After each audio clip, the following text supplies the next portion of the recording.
Hello friends, this is Ajay Gupta and you are watching the fourth lecture of limit. आज हम एक question करेंगे। वो क्वेश्चन मेरा है इंटीजर से रिलेटेड। लास्ट टाइम हमने किया था फ्रैक्शन से रिलेटेड, लिमिट निकाला था। आज हम इंटीजर का लिमिट कैसे निकालते हैं देखेंगे। ये देखिए, ये क्या है ग्राफ। जैसा कि आप जानते हैं ये एक्स एक्सिस है, वाई एक्सिस है, 1 2 3 एज यूजुअल डिनोटेड है, 1 2 3 एज यूजुअल डिनोटेड है। अब खास बात क्या आती है, इंटीजर। इंटीजर क्या है, इंटीजर ग्राफ इस तरह होता है। ये इस तरह से जाती है, यहाँ क्या है ओपन सर्किल एक्सक्लूडेड, ये इस तरह से जाती है यहाँ ओपन सर्किल, ये इस तरह से जाती है यहाँ ओपन सर्किल, ये ओपन सर्किल, ये ओपन सर्किल। इस तरह से ग्राफ आपको याद रखना होगा। ये इंटीजर का ग्राफ है, ठीक है। तो आपको ग्राफ पता चल चुका है। तो अब आपसे पूछेगा कि भाई मुझे x इक्वल टू 0 पे लिमिट बताओ क्या होगी। तो मैं क्वेश्चन में ऐसा भी हो सकता है कि ग्राफ ना दिया हो तो आपको ग्राफ ड्रॉ करके क्वेश्चन को सॉल्व करना है। अगर ग्राफ दिया है तो आपके लिए आसान है, आप ग्राफ को डायरेक्टली दे करके लिमिट निकाल दोगे। नहीं दिया है तो याद रखना होगा कि इस तरह से इसका डायग्राम बनता है, ग्राफ बनता है। एक्स इक्वल टू 0 पे, तो एक्स इक्वल टू 0 पे गया मैं। मुझे क्या निकालना है, आर एच एल। थोड़ा आर एच एल कैसे निकालते हैं, 0 प्लस थोड़ा सा आगे गया और वाई ऊपर नीचे देखा, कुछ वाई है क्या, कुछ नहीं दिख रहा है मुझे, 0 0 दिख रहा है। वाई में वाई का कुछ वैल्यू ही नहीं है। एक्स इक्वल टू जब 0 से थोड़ा सा आगे जा रहे हैं तो वाई की वैल्यू कुछ नहीं मुझे दिख रही है। तो आर एच एल तो मेरा क्या हो गया, आर एच एल मेरा 0 हो गया, ठीक है।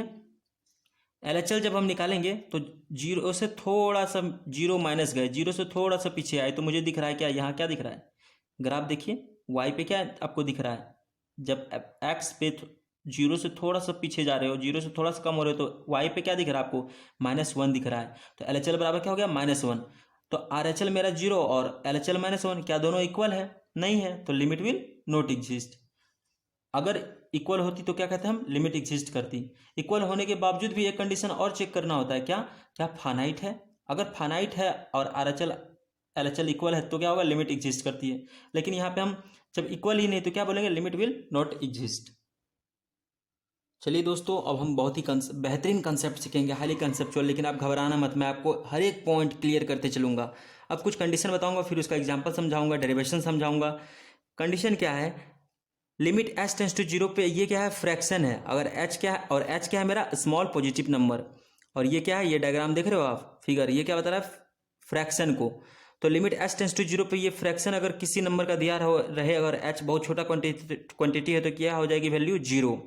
अब दूसरा कंडीशन क्या है, लिमिट ये फ्रैक्शन है और -h रहे, h टेंस टू 0 पे क्या बोल देंगे हम direct, limit h tends to 0 पे 1 - h बोल सकते हैं।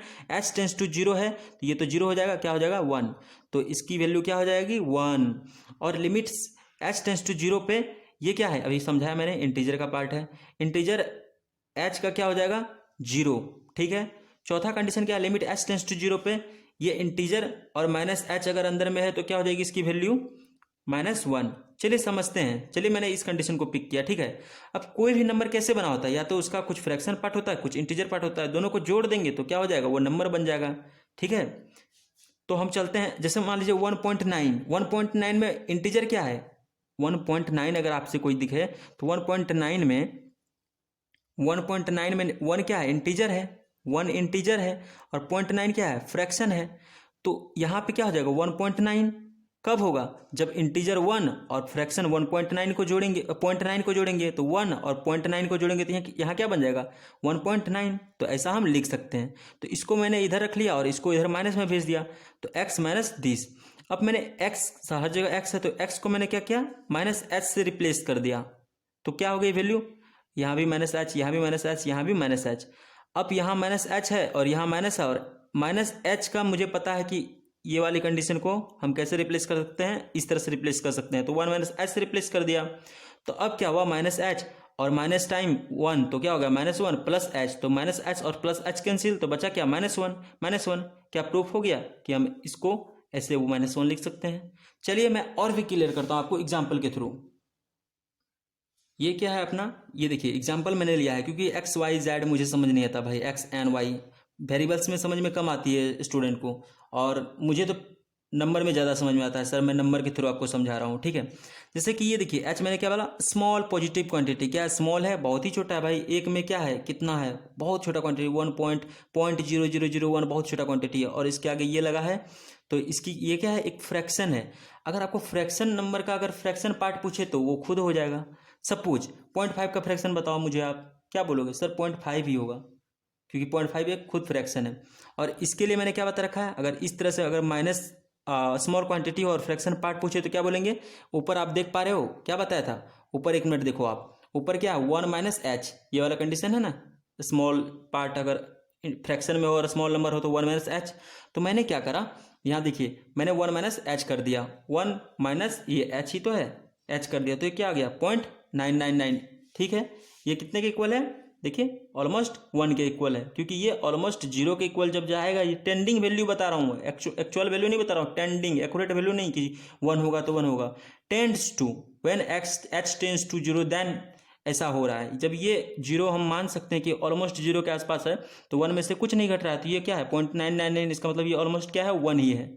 अब आपसे पूछेगा सर कि कोई फ्रैक्शन है उसका इंटीजर बताओ, सपोज आपको पूछेगा 0.5 का इंटीजर पार्ट बताओ, तो 0.5 को आप कैसे लिख सकते हो सर, ये देखो 0.5 को आप कैसे लिख सकते हो 0.5, तो इसका इंटीजर पार्ट ये हो गया और फ्रैक्शन पार्ट तो ये हो गया। इंटीजर पार्ट क्या हो गया 0, दिख रहा है ना। तो इसी तरह स्मॉल क्वांटिटी जो है फ्रैक्शन का इंटीजर पार्ट क्या होता है 0, और निगेटिव स्मॉल क्वांटिटी जब रहे तो उसका इंटीजर पार्ट क्या होता है -1। अभी मैंने ड्राइव करके बताया सर आपको कैसे होता है।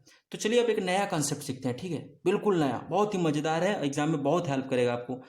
पहला कंसेप्ट है, जब कभी x प्लस माइनस एम लिखा हो तो हम इसको integer x plus minus M लिख सकते हैं, कब m इक्वल्स टू आई। अब कंफ्यूजन होता है कि किसको हम बाहर करें, तो देखिए m इंटीजर है, इंटीजर मतलब बड़ा लोग, फ्रैक्शन मतलब छोटा लोग, फ्रैक्शन छोटा छोटा, इंटीजर मतलब बड़ा लोग।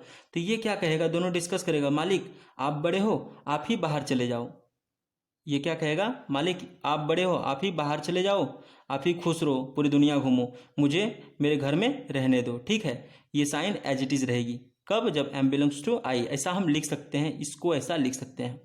फ्रैक्शन, ये देखिए ये फ्रैक्शन की घर है।